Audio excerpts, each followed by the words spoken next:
बहुत खूब कहा गया है कि 100 मोतियों की माला फेरने में इंसान का ध्यान पचासों बार भटकता है, लेकिन वहीं लाख 2 लाख की गड्डी गिनने में इंसान का ध्यान जरा-सा भी नहीं भटकता। ऐसा अक्सर हर इंसान के साथ होता है। तो आज इसी पे हम बात करेंगे कि हमें भगवान क्यों नहीं मिलते। हाय फ्रेंड्स, मैं अंजलि आप लोग का स्वागत करती हूँ आपके अपने चैनल अंजलि वर्मा बनारसी में।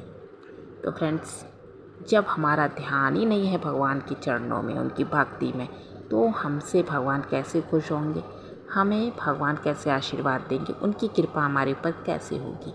क्योंकि जब भी हम दुख तकलीफ़ में होते हैं, कष्ट में होते हैं, तो हम नाराज़ हो जाते हैं भगवान से कि भगवान हमने क्या गलती की कि तुम हमारे साथ ऐसा कर रहे हो, हमसे ऐसा क्या हो गया है कि तुम हमें इतनी बड़ी सज़ा दे रहे हो।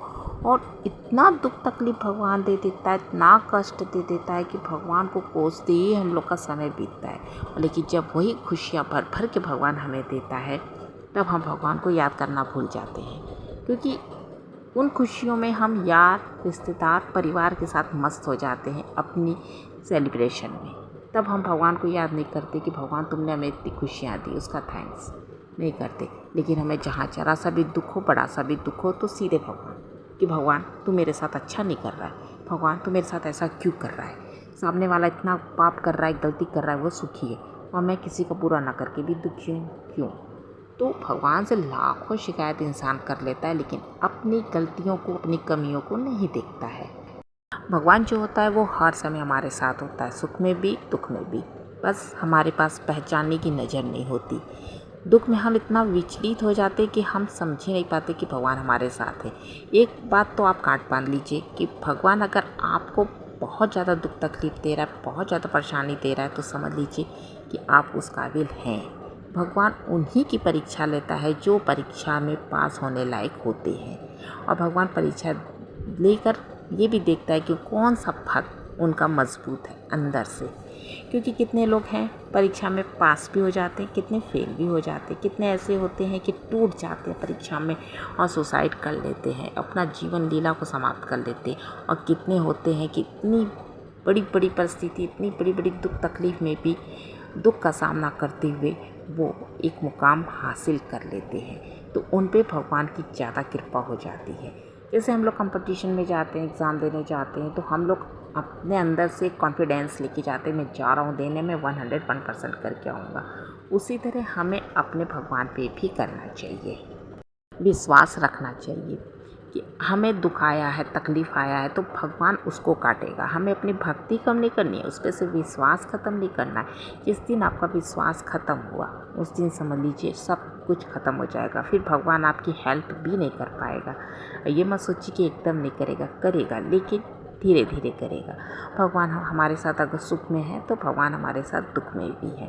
तो कभी दुख से ना घबराओ, ये सोचो हाँ आप उस काबिल हो कि भगवान आपकी परीक्षा ले रहा है। भगवान देख रहा है कि आप दुख से निपट पाते हो कि नहीं। क्योंकि दुख मेरे जीवन में भी आए हैं, मैं भी बहुत टूटी हूँ, अंदर से एकदम टूट चुकी थी। भगवान पे से मेरा विश्वास भी ख़त्म हो चुका था। तो मैं शादी के बाद थोड़ा बहुत पूजा पाठ मैंने स्टार्ट किया था, तो जब विश्वास ख़त्म हुआ तो मैंने उसको भी छोड़ दिया था। क्योंकि नादान उम्र, नादान सोच, मैं नहीं जानती थी भगवान का महत्व। जब गुस्सा शांत होता था तब मुझे पता चलता था कि मैंने जो किया गलत किया, मुझे ऐसा नहीं करना चाहिए था। क्योंकि भगवान अगर हमें सुख दे रहा है तो उसे हक है हमें दुख देने का भी। ज़रूरी नहीं है, हम अपनी किस्मत में लिखवा के नहीं आए कि हम सिर्फ सुखी रहेंगे, हमें खुशियाँ ही मिलेंगी। हम खुशियाँ लेंगे तो दुख कौन लेगा, वो भी तो लेने का हमारा हक बनता है ना। तो फ्रेंड्स, कभी दुख से ना घबराएं और भगवान पे 100% विश्वास रखिए। अगर सुख में वो आपके साथ है तो दुख में भी आपके साथ है। बस गलती हमसे होती है कि सुख में हम भगवान को भूल जाते हैं और दुख में भगवान को याद करते हैं, उन्हें कोसते हैं, उन्हें बद्दुआ देते हैं। मैंने भी बहुत गालियाँ दी हैं। जब आपके पास दुख का समय आता है तब तो आप गालियाँ देती हो, काफ़ी बुरा भला करती हो, लेकिन जब वो दुख कटता है और कुछ साल बाद जब आप देखते हो, आप सोचते हो, तब आपको एहसास होता है कि नहीं, मैंने बहुत गलत किया था। दुख आया था, ज़रूर कोई बुरे कर्म रहे होंगे, शायद मुझसे कभी कहीं कोई गलती हुई होगी इस जन्म में या पिछले जन्म में, तो उसकी सज़ा हमें मिली थी। लेकिन हमें भगवान के साथ ऐसा नहीं करना चाहिए था। तब हमें याद आता है, तब हमें लगता है कि ऐसे भी वो दुख कोई ज़्यादा बड़ा तो नहीं था, नॉर्मली दुखता, लेकिन मैं घबरा गया था उस समय। मैं इतना नहीं घबराना चाहिए था, क्योंकि मैं उस स्थिति से बहुत ईज़िली निकल गया हूँ। ये समय बीतने के बाद हमें एहसास होता है। तो फ्रेंड्स, मेरे कहने का मतलब ये कि कितना भी दुख हो, तकलीफ हो, कभी भगवान पे से विश्वास मत खोइए। जब आपका भगवान पे विश्वास रहेगा तो भगवान हर पल हर क्षण आपके साथ रहेंगे। कभी उनसे नाराज़ मत होइए। अगर वो सुख आपको दे रहा है तो दुख भी वो आपको ही देगा। दुख के लिए वो किसी और को नहीं चुनेगा, क्योंकि सुख के लिए आप हो तो दुख कौन लेगा फ्रेंड्स।